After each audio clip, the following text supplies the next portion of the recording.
Now, with the season of the Today Show coming to an end this week, we're thinking about holidays though, aren't we? Certainly are. We certainly are. And of course, the sunshine hopefully will come as well.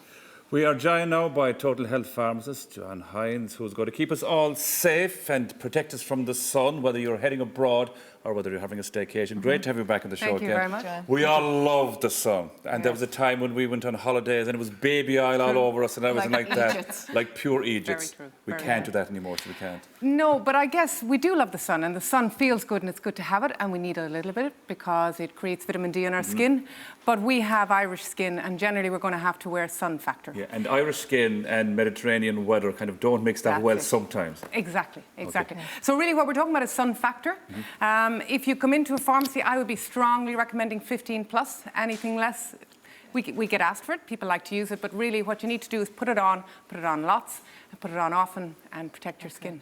Now, the theory is because obviously the return of rickets and all these type of things, that you should take about 10 or 15 minutes in the sun with no factor on. But obviously that'd be in the evening when the really strong sun is gone, or early morning. Well, I guess what you're thinking is you only need to do it at about 3 times a week. You'll generally get it from your natural walking out of the house, going to the car, walking your. So you do not need to suntan at all to get your vitamin D in the summer. But once we head to October, if we're going to talk vitamin D, you need to think about vitamin D supplements. We just don't get enough vitamin D. Okay, let's talk about sun protection, as you said there. 50 plus, I see here, especially when you talk about kids, 50 plus is really important.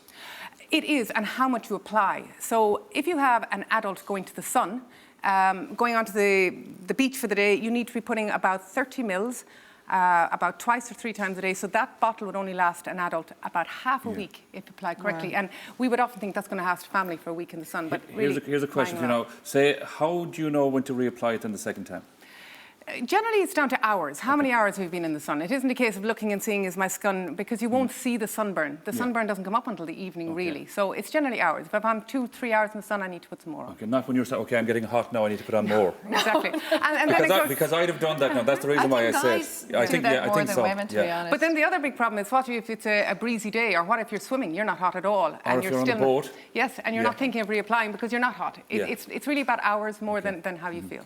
Okay, so this bottle, which is about, what is it, 300 mils, should only last you about 3 days. So you're well, we're talking about being all day in the sun. Then you need to be putting it on. That's what people do when they go away, don't they? Sit by the pool or whatever. So that's how much you should be applying. It's probably not what we are applying, but that's what you should be applying. Okay, here's another one for you, right? And I think other lads might have done this as well. Okay. You know, there's a small bit left in the bottle, right? And you take it home with you, right? And then you bring it out again the following year. Is it still okay? Generally, once they're open 12 months, they start to deteriorate. So you're just not getting the same protection, So we generally say a new bottle every year. I got caught like that before. Because I didn't know there was a best before date. Well, it is. Once it's open, as you said there, Joanne, about that. Now, what if you do overexpose your skin to the sun? Well, if it happens by accident. Okay, and it does. The first thing I always say is get out of the sun. We have so many people coming into the pharmacy who will have sunburn, looking for something for their sunburn, and wearing like a tank top, and you're kind of going, you've got to put on a shirt. You've got to get out of the sun. You've got to stop putting sun on that burnt skin. Then you just treat it like a burn. A mild sunburn, you're just looking at moisturising it, cooling it. If it's more severe or very painful, something like a burn gel is fantastic for it. But the big thing is get out of the sun and protect that skin. Blistering, then we're up to another level of whether we need to dress it, whether we need to see the doctor and things like that. You probably need to go, if there are blisters, you probably need to go to see a doctor, do you? Well, it depends on the level of blisters. Mild blistering, as uncomfortable as they are, mostly you can manage them at home. You might need to dress them, but most of that probably doesn't need to be What would you put on if your sun does get very irritated? I see you have like hydrocortisone, 1% there. You've got a burn gel. It's probably a good idea to take something like that with you on holiday in case. Yeah, well, I suppose, yes. That's saying we're going to probably get, yes. Any moisturiser will work. Aloe vera has a great cooling effect, but any real moisturiser will work. The hydrocortisone cream is particularly good if there's quite a lot of inflammation with the burn. Okay, so that is a small amount on the real inflamed areas. You can pick that up. An emergency thing, really. It's amazing with all we know about this, it still happens though. It does. It still happens. It's very easy to get caught out. But I suppose the thing, Joanne, is before you actually leave your apartment, your hotel, or you should really put your cream on before you leave. Isn't that the real trick? It is. It is. Because by the time you get there and by the time you put it on, you're already 10, 20, maybe 30 minutes in the sun, and a lot of the damage is done because you won't feel it until later that evening. What about heat exhaustion and heat stroke? Well, that's down to where you've overdone it. Now, a heat stroke and sunstroke are kind of in the same area. The heat stroke is the problem and the sun is causing the heat. So what you have there is you've actually got so hot the body is finding it hard to cool down.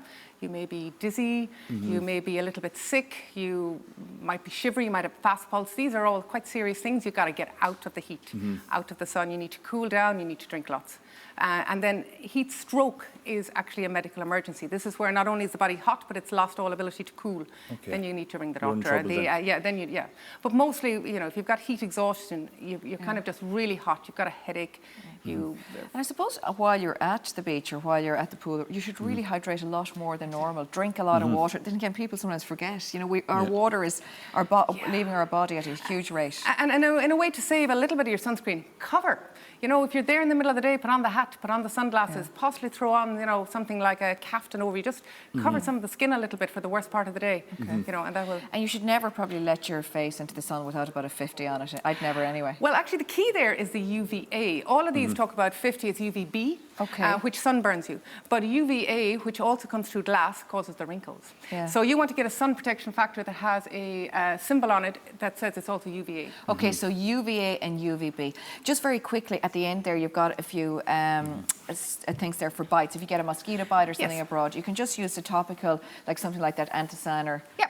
Again, I'll just quickly say prevention. Prevention is the easiest thing. But if you do get a bite, first thing, something like the Antisan for the pain, the Cortipin if it's really irritated, and if it becomes a problem regularly, think of an antihistamine before you travel. Oh yeah, good idea to take a tablet or something like that. That does help, doesn't it, if you do get a bite? Again, it minimises your reaction to the bite, which is the key. Yeah, I get very bad reactions to bites, actually. I'm just so one take it for the whole holiday. Just take your antihistamine. Really? You could do that, okay. Joanne, thank you very much. Thanks very much for Great that. to have you on the show again. Yes, for more information on all of that, head over to totalhealth.ie.